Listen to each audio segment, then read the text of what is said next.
Ma'lumki, avvallari yurtimizda og'ir yurak xastaliklariga chalingan ko'plab bemorlar yuqori texnologik kardiojarrohlik amaliyotlarini o'tkazish uchun dunyoning taraqqiy etgan mamlakatlariga borishiga to'g'ri kelar edi. Bu esa turli ovoragarchilik va behuda vaqt yo'qotishlarga sabab bo'lgan. E'tiborlisi, bugungi kunga kelib bunday noyob operatsiyalar nafaqat poytaxtda, balki yurtimizning olis hududlarida ham muvaffaqiyatli amalga oshirilmoqda. Xususan, bugungi kunda Surxondaryo viloyat ko'p tarmoqli tibbiyot markazi bo'limlari negizida respublika ixtisoslashtirilgan tibbiyot markazlarining 8 ta filiali tashkil etildi. Bu esa turli yo'nalishlardagi murakkab operatsiyalarni joylarda muvaffaqiyatli o'tkazishda muhim omil bo'lmoqda. Markazimizda yuqori texnologik amaliyotlardan yurak tosh tomirlari angiografiyasi va stentlash amaliyoti, uyqu arteriyalarining angiografiyasi va stentlash amaliyoti, yurak tug'ma nuqsonlarini yopiq usulda, endovaskulyar usulda okullyar yordamida davolash, yurak arteriyalarining bir nechta turlarini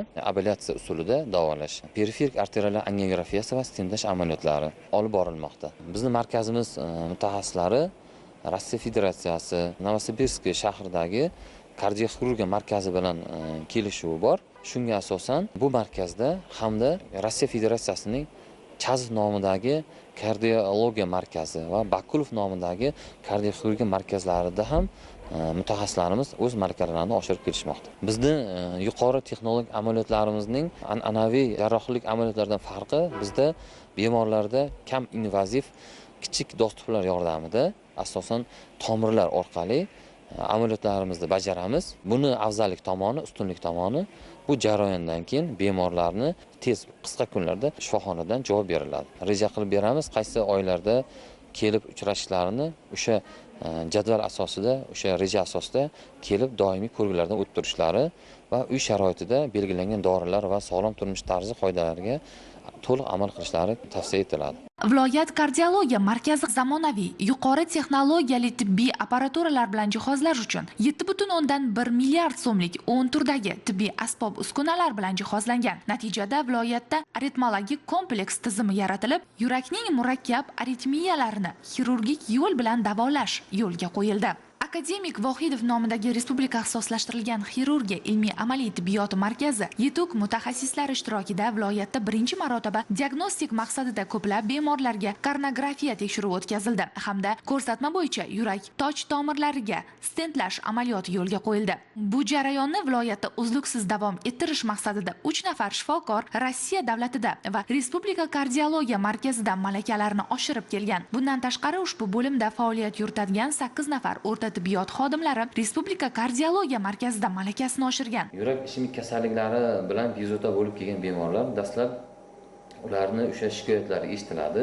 O'sha shikoyatlarga qarab ularda keyingi tekshiruv rejalari aniqlanadi, belgilanadi. Tekshiruvlar quyidagilarga bo'linadi: subyektiv, obyektiv, laborator va asbob uskunalar bilan tekshiruvlarga bo'linadi. Kasallikni og'ir yengil darajasiga qarab bizda kardiologiya markazida treatment test, ya'ni treatment tekshiruvi bor. Unda o'sha jismoniy zo'riqish yordamida kasallikdagi o'zgarishlar aniqlanadi.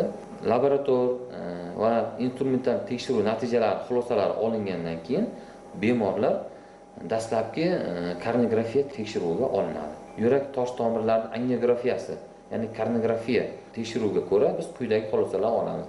Ya'ni birinchisi, ya'ni yurak tosh tomirlari toza bo'lsa, ya'ni hech qanday o'zgarishlar bo'lmasa, aterosklerotik va boshqa anomal o'zgarishlar bo'lmasa, konservativ davoga, agar hech qanday o'zgarish bo'lmasa, balkim tegishli tavsiyalar berib chiqaramiz. Ikkinchisi bu tomirlarda agar torayishlar bo'ladigan bo'lsa, bu torayishlar o'sha tomirlarni qanaqa darajada zararlanganiga qarab turib, agar stentlash amaliyoti imkoni tug'ilsa, buni o'sha korona tomirlarni stentlash amaliyoti bajariladi. Ba'zida tomirlar ko'p tomirli zararlanish bo'lsa, stent qo'yish imkoniyati bo'lmasa, unda biz AKSH deymiz, aorta korona shuntlash operatsiyasiga, ya'ni jarrohlik amaliyotiga tavsiya beramiz. Doniyor Cho'lanov va Abdukarim Narziyev yosh o'tgan sayin yuragida jiddiy xastaliklarga duch keldi. Uzoq yildan buyon bormagan joyim, maslahat olmagan shifokorim qolmadi deydi suhbatdoshlarimiz. Bir necha yil oldin Hindistonga borib shifo topishim mumkinligini aytishgan. Ammo Muzrabotlik oddiygina oila vakillariga chet elga chiqish uchun mablag' yetarli emasligi bois davo topmagan. Quvonarlisi, ular bugungi kunda viloyat kardiologiya markazi shifokorlari tomonidan imtiyoz asosida jarrohlik amaliyotlarini o'tkazishdi. 4 yildan beri shu yuragim bezovta qiladi. Uchrashmagan joyim ham qolmadi. Shu yil yaqinga murojaat qildim. Keyin tezkor quruq bu yerdan vrach borib olib kelib mana shu yerga yotqizib, tekshiruvlarga olib borib operatsiya qildi. Hech joyimni kesmasa davoladi, rahmat shularga. Bir 8-9 yil yuragim bezovta qilib, shunday ahvolga yurar edim. Bu yil oilaviy sharoitimiz og'ir bo'lgani uchun murojaat qildim. Kardio markazimizga kelib, bugun hamma tekshiruvdan bepul o'tib, koronagrafiya bugun qildi. Operatsiya qildi koronagrafiya. Shu vrachlarimizga hammasiga rahmat. Men o'zimni zo'r his qilyapman. Yaxshi. Hammalariga rahmat.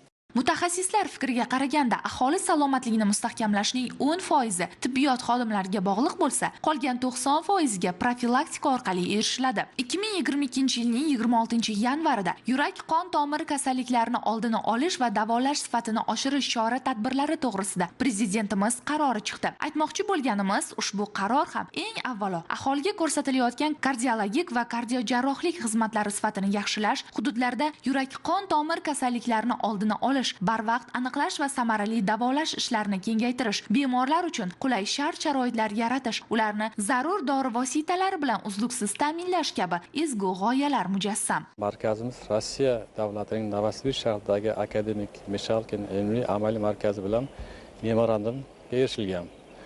Buning natijasida markaz mutaxassislari rossiyalik mutaxassislar bilan birgalikda tajriba almashib kelmoqda bugungacha. Bugungi kunda ushbu kelishilgan memorandumga asosida mutaxassislarimiz Rossiya shahrida borib malakalar oshirib kelmoqda va bu malaka oshirish natijasida markazimizda bugungi kunda 34 ga yaqin yuqori texnologik jarrohlik amaliyotlari yo'lga qo'yilgan. Buning natijasida bemorlar o'rtasida o'tkir miyokard infarkti va uning asoratlari, nogironlik va o'lim holatlari kamayishiga erishilmoqda. Muzrabot tumanida o'tkazilgan tibbiy ko'rikning birinchi kundayoq ehtiyojmand oila orasida 2 nafar bemorda yurak ishemik kasalligining avj olish formalari aniqlandi. Imtiyozli ravishda bepul markazimizga zudlik bilan olib kelinib yuqori texnologik jarrohlik amaliyoti o'tkazildi. Ya'ni bemorlarda diagnostik koronagrafiya hamda tosh tomirlarini sinlash amaliyoti o'tkazildi. Bemorlarda yurak ishemik kasalligining o'tkir asoratlari oldini olishga erishildi.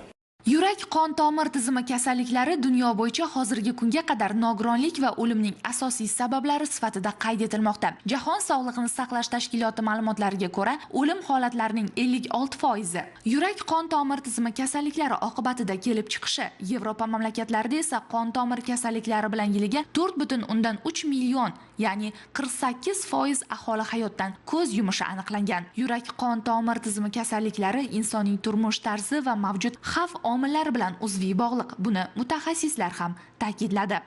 Yurak ishemik kasalliklarida oltin standart deymiz. Eng zamonaviy tekshiruv usullaridan biri bu yurak tosh tomirlar angiografiyasi, ya'ni koronar angiografiya.